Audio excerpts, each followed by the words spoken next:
Jenson, all the British fans want to know, as you're minutes away from going out to the grid for your first Grand Prix, what's going through your mind? Obviously I'm a bit nervous being my first Grand Prix in a Formula 1 car, but I'm also looking forward to it, and I can't wait to be on the grid.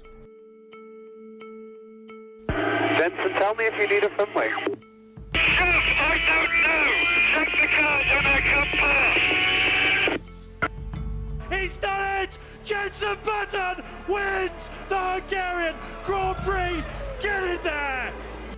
Oh, Jack Harden's touch! What is he doing? This is difficult times for McLaren. Moving across them, you're the straight wall bagging. Guys, come on, sort it. Oh, what can I say? What can I say, guys? Oh, you have built me a monster of a car. We are the champions, my friends! Woo-hoo-hoo-hoo!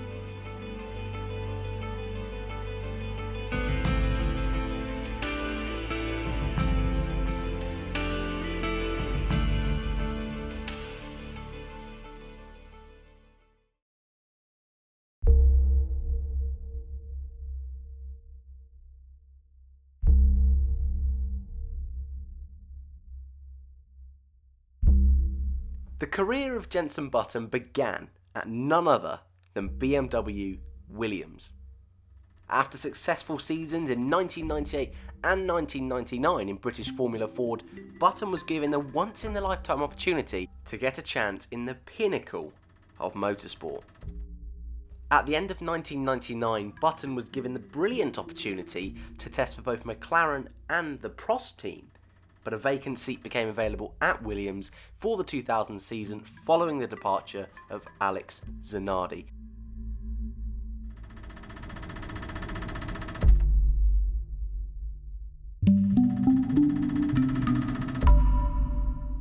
Frank Williams arranged a multiple driver shootout for the seat, but Jenson Button was the one that was able to secure it for his first full season in Formula 1.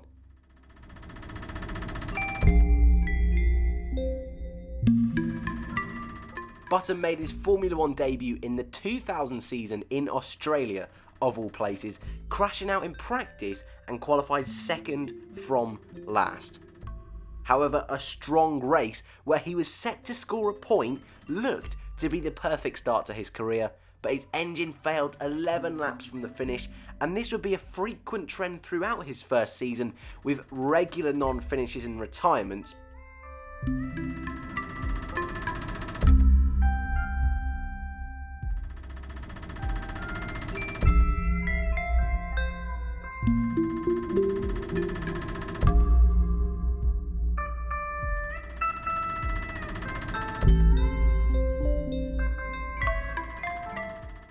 Six in total across a 17 race season saw Button finish in 8th with 12 points overall.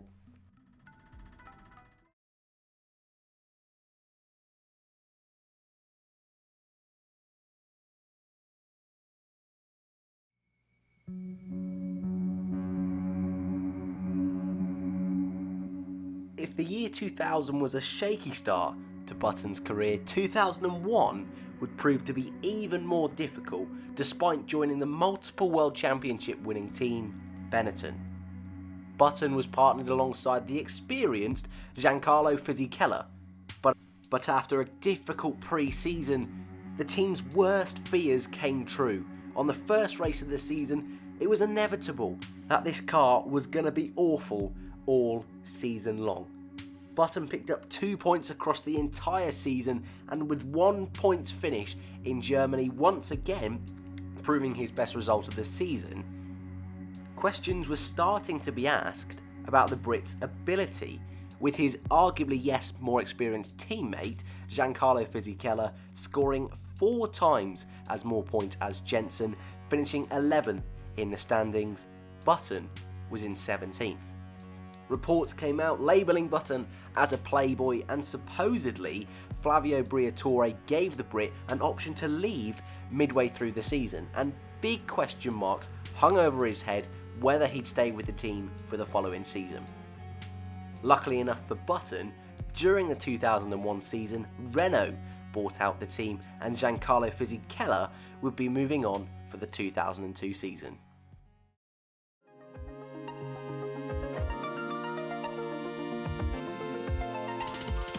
By the time the 2002 season had swung around, Renault had one of the best looking Formula 1 boy bands ever seen in Formula 1. Jarno Trulli and Jenson Button were the first two drivers, with Fernando Alonso setting a reserve and test driver role. Renault were the rebranded Benetton, and it gave Jenson Button a new lease of life, getting 2 fourth places in the opening 3 rounds, finishing the championship in 7th place.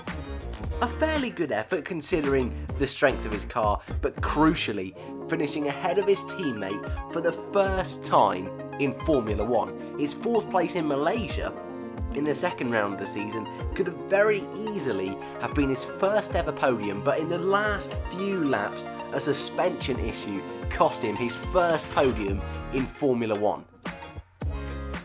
However, despite Button's strong finishes and his open desire to stay with Renault for the 2003 season, at the 11th round of the season in France, it was announced that Fernando Alonso would partner Jarno Trulli for the 2003 season, with Flavio Briatore coming out with the infamous quote, "In time, tell me if I am wrong," which, to be fair, with Alonso's 2 world championships, you can't blame him. But focusing back on our story with Jenson Button, he's without a drive for 2003. Would he continue his career? Well, we all know he did. But where would he go?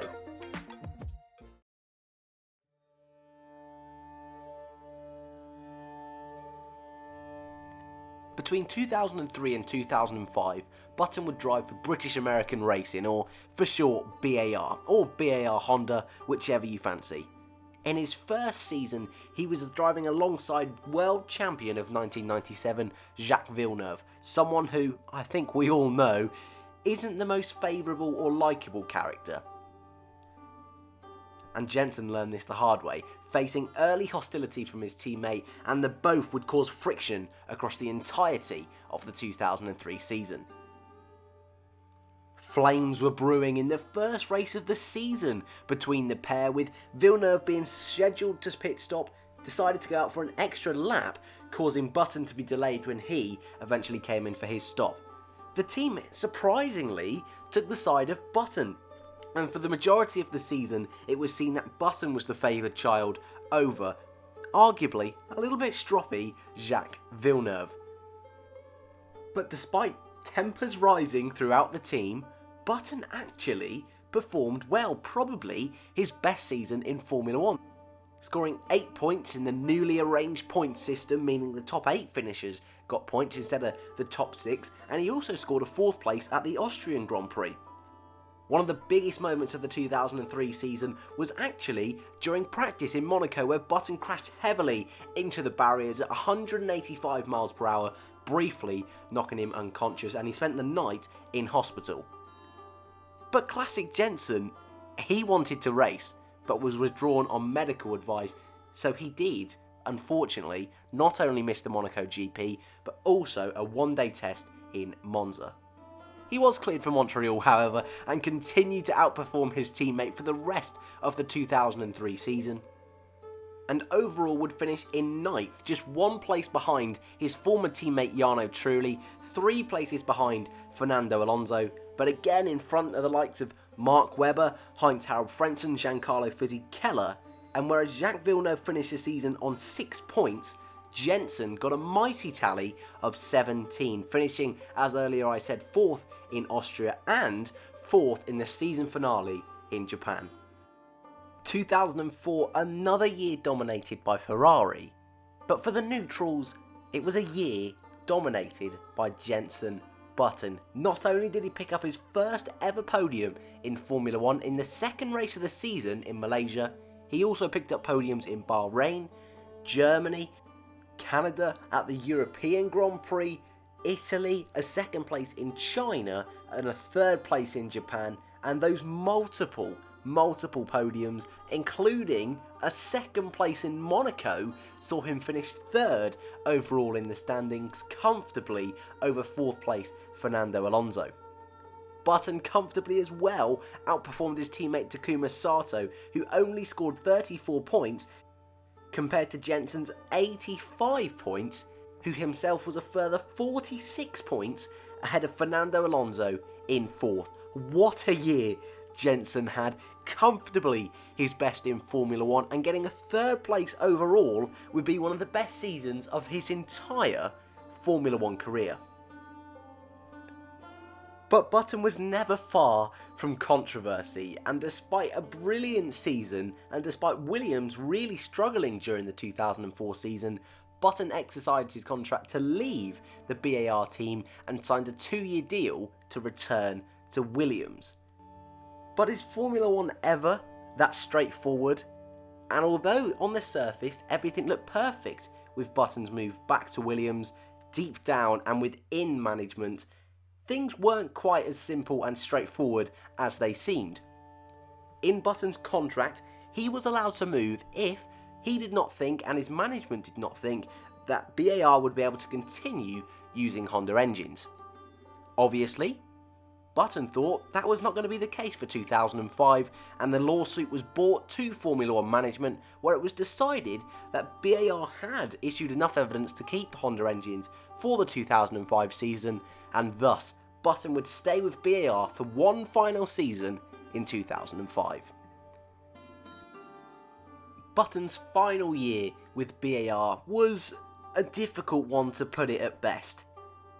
Despite the feud with the team in the previous season, both parties were optimistic about 2005, the car not looking quite as good as 2004, but it still looked like it had the potential for multiple podiums. They were off the pace in the first race in Australia, and the following race in Malaysia, both Button and his teammate Sato would retire with engine failures. 2 weeks later in Bahrain, Button once again had a pretty strong race, fighting his way all the way up to 4th from 11th place on the grid, but another issue with the car forced him into retirement. And his poor start only got worse. Button did finish 3rd at the San Marino Grand Prix, his first podium of the season at last, I'm sure he was thinking after that really difficult start. But after the race, scrutineers found that his car had a second fuel tank kept inside the main fuel tank. And what that meant was that once they were both drained, his car was underweight by 5.4 kilograms. And although during the race weekend the stewards took no action whatsoever against BAR, the FIA appealed against the team, and not only were the team stripped from their points from San Marino, but they were also banned for the next 2 races, meaning Button's pretty awful start to the season got even worse. He got a 10th place at the European Grand Prix, retired from the Canadian Grand Prix, and 2005 USA, I think most of us know what happened there. But after the 2005 US Grand Prix, Button actually scored in every single race of the season until the end of the season, picking up 2 podiums, a 3rd place in Germany and a 3rd place at Spa-Francorchamps. Button was able to elevate himself up the bottom half of the table into 9th place, ahead of his teammate Takuma Sato, ahead of the likes of Mark Webber, Nick Heifeld and David Coulthard. Button's season on paper, especially in that second half of the season, doesn't look too bad. But after 6 seasons in Formula 1, Button was still without that elusive win, without his first World Championship.